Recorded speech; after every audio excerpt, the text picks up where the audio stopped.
I mean, it's the answer to our prayers. It's legislation Melanie Infinger has been fighting for since her daughter Caitlynne was killed in 2019. Bail reform is extremely important to me because it ultimately cost my daughter her life.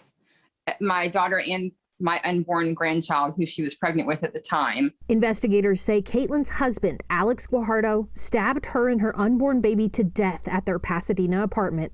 Melanie says just days before Caitlynne was killed, Alex was taken to jail for assault.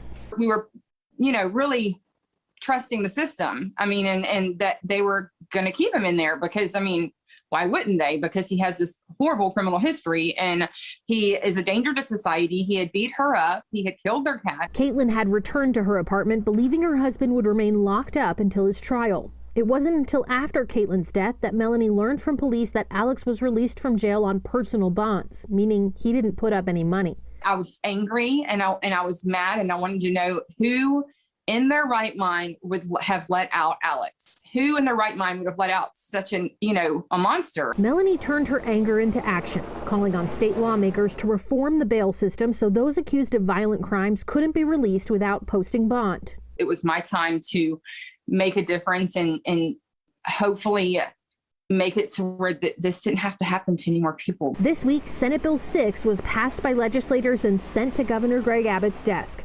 The bill prevents judges from approving personal bonds for defendants charged with violent crimes. It also requires judicial training and directs officials to look at a defendant's criminal history prior to setting bail. Had that been done with Alex, he would have never gotten out. So this bill would have saved Caitlynne and her child and her unborn baby's life, and it will absolutely save many, many lives in the future.